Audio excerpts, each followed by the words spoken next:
खोपोली नगरपालिकेची निवडणूक 2 तारखेला मतदान होतंय आणि आता प्रचाराची रंगत खऱ्या अर्थानं चढलेली आहे. पहिला टप्पा पूर्ण करून आता प्रचाराच्या दुसऱ्या टप्प्याला सुरुवात झालेली आहे आणि या दुसऱ्या टप्प्यात कशा काय प्रकारे या खोपोली शहरामध्ये प्रत्येक 15 प्रभागात कशा प्रकारे प्रचार यंत्रणा सुरू झालेली आहे. त्या प्रचाराच्या संदर्भात आज आपण जाणून घेणार आहोत. या खोपोली नगरपालिकेच्या नगराध्यक्षपदाचे थेट उमेदवार शिवसेना, भाजपा, आरपीआय युतीचे उमेदवार आपले समोर आहेत कुलदीपक शेंडे यांच्याकडून आपण जाणून घेणार आहोत की नक्की या प्रचाराची जे दुसरा टप्पा आहे आपल्याला काय वाटतंय त्याच्या जाणून घेणार आहोत.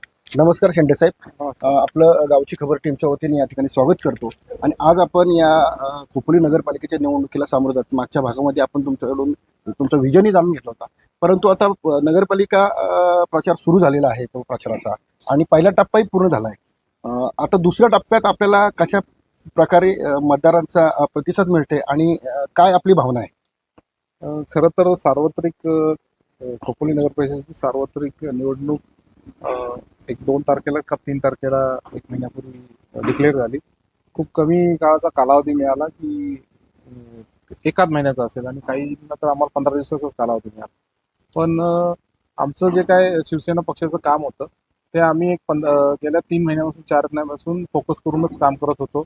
आमदार साहेबांनी केलेली विकासाची कामं ती लोकांसमोर ठेवत होतो. तो प्रचार आमचा एक चांगला प्रकार झाला. तर आता गेले 9 महिने किंवा 1 वर्ष होईल कदाचित की आमदार साहेबांना सुद्धा एक चांगला विजय प्राप्त झालेला आहे. त्या माध्यमातून लोकांपर्यंत जाताना आम्हाला जो काय आता प्रचाराचा टप्पा जातोय, सेकंड टप्पा आमचा चालू होतोय, त्यामध्ये सुद्धा आम्हाला एक चांगल्या प्रकारचा एक प्रतिसाद सर्वांचा मिळत आहे. त्यामुळे आमची विजय हा नक्की आहे असं मला पूर्णपणे दिसत आहे.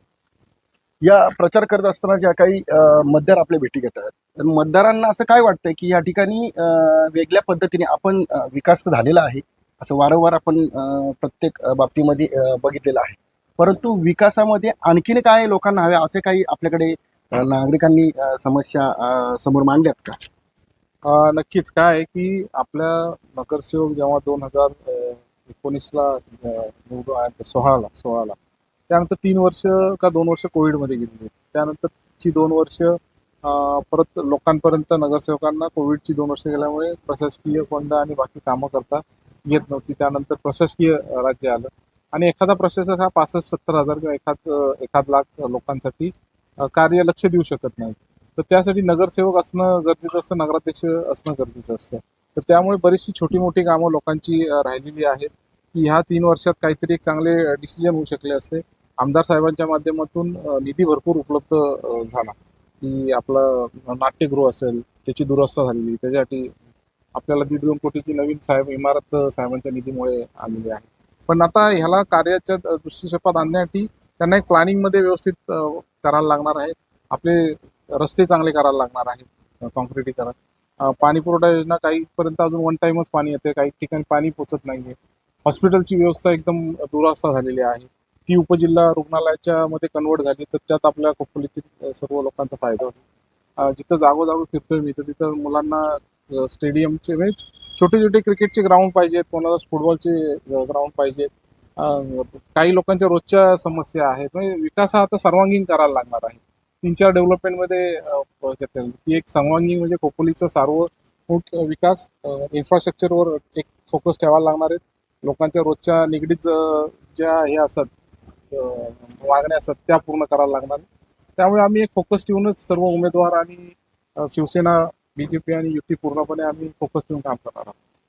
खोपोली शहरामध्ये 15 प्रभाग आहेत. या 15 प्रभागामध्ये ज्या काही आरक्षित जागा आहेत आणि त्या ठिकाणी उद्याने सुद्धा आहेत, काही ठिकाणी सामाजिक सभागृह झालेले आहेत, परंतु अनेक ठिकाणी आपण पाहतोय तर ती उद्याने जी आहेत ती हवी तशी त्या ठिकाणी म्हणजे खेळणी असतील किंवा नाना पार्क असेल, त्या ठिकाणी म्हणजे विश्रांती घेण्यासाठी किंवा एक निवांत बसण्यासाठी अशी जी काही त्याच्या बाबतीमध्ये आपलं काय विजन आहे का? कारण याच्या बाबतीमध्ये माणसाला काय असतं, सगळ्या गोष्टी होत असतात, परंतु एक निवांतपणे मग वयोवृद्ध असेल किंवा लहान मुलं असतील ही खेळण्यासाठी जाते. तर आपण आता महावीर गार्डन झाला किंवा अनेक असे उद्यानं प्रत्येक ठिकाणी आहेत, याच्या बाबतीत आपलं काय विचार आहे? 100% रुपाळे साहेब की तुमचा अभ्यास खोपोलीच्या विकासाबाबत खूप चांगला झालेला दिसतोय. म्हणजे काय काय गरज आहे ती नीट म्हणजे माझ्या फोकसमध्ये मी तुम्हाला एक चिठ्ठी सुद्धा दाखवली. माझ्या त्यात लिहिलेलं आहे की मी नेहरू गार्डनच्या ह्याच्यात माझ्या डोक्यात आहे की तिथे एक चांगल्या प्रकारचं एक छोटं गार्डन असावं. आता तिथं दुरावस्था आहे बऱ्यापैकी आणि तिथं स्विमिंग पूल, इंडोर स्विमिंग पूल एक छोटं करणं,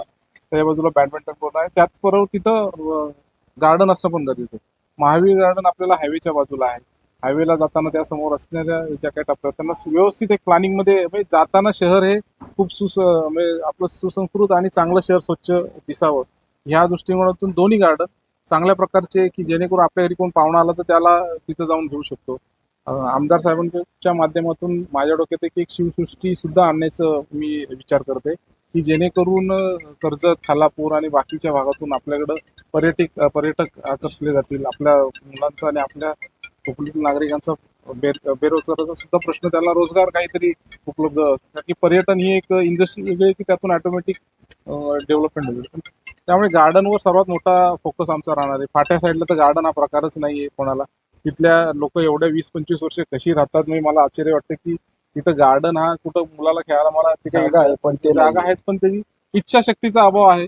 पण तो 100% आमची जी युती आहे त्यामध्ये सर्व उमेदवार जे आहेत आमचे प्रभाग नंबर 10 त्यांची इच्छाशक्ती स्ट्रॉंग आहे. त्यामुळे नक्कीच काहीतरी नवीन घडेल. गार्डनचा भाग बघितला तर तुम्ही तिथे एक रामाची मूर्ती आमचं आमदार साहेबांचं एक संकल्पना आहे की तिथं करावी.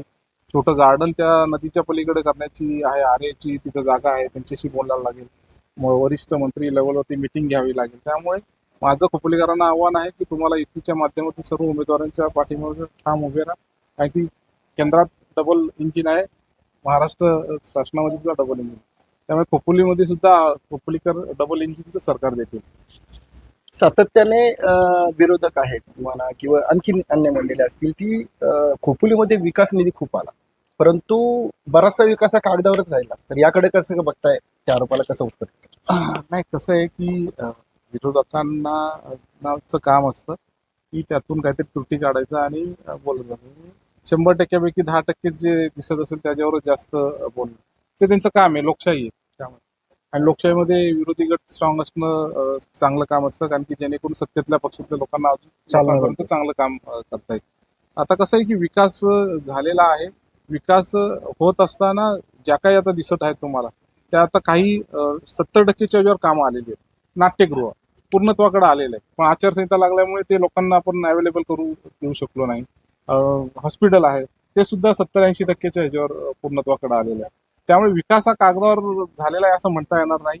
आता भुयारी गटर योजनेचं काम चालू आहे, कॉन्ट्रॅक्टर होता, परत पाऊस आपल्याकडे भरपूर पडला, त्याला काम करण्यात हे झालेलं नाही. तर ते रस्ते खड्डे त्यांनी खणलेले होते, पण त्यांनी आता परत डांबरीकरण सुरू केलेलं आहे. त्यामुळे विकास हा कागदावर बोलताना आहे ना, ठीक आहे. आता 2 तारखेला खोपोलीतली जनता दाखवेल की खोपोलीतला विकास कागदावर होता की खरा झालेला होता. आणि तो खरा झालेला होता तो 2 तारखेला जेव्हा झेंडा फडकवेल युतीचा, तेव्हा आपल्याला समोर येईल. आता आपण येऊया ह्या सगळ्या गोष्टीवर चर्चा केली. खोपोली शहरामध्ये 15 प्रभाग आहेत. 15 प्रभागामध्ये आपले तुल्यबुल्य आपण त्या ठिकाणी सगळे उमेदवार दिलेले आहेत. कसं काय त्या ठिकाणी गेल्यानंतर कामकाज वाटतंय आणि काय भावना आहेत, म्हणजे आपल्याला मतदारांकडून प्रतिसाद कशा पद्धतीने? खूप चांगल्या प्रकारचा प्रतिसाद मिळतोय. सासगाव मंदिरापासून आपण विठ्ठल रखुमाईचा आशीर्वाद घेऊन आम्ही नारळ फोडला आणि त्या दृष्टीने तिथून जो आम्ही प्रतिसाद, ताकई गाव असेल, त्यानंतर आम्ही 9 नंबर घेतला, असं असं असते आम्ही बऱ्याच ठिकाणी गेलो तर कार्यकर्त्यांमध्ये असलेला उत्साह, तिथल्या लोकांमध्ये पोहोचल्यानंतर असलेला उत्साह, बाजारपेठेत फिरताना लोकांचा असलेला उत्साह, त्यामुळे लक्षात येते की आमचे जे काही जेवढे उमेदवार आहेत शिवसेना, बीजेपी आणि आरपीआय युतीचे, ते चांगल्या प्रचंड मतांनी निवडून येणार तर आहेतच, आणि नगराध्यक्षाचे सुद्धा मी जो उमेदवार आहे त्यांना सुद्धा प्रचंड बहुमताने खोपोलीकर विजयी करतील.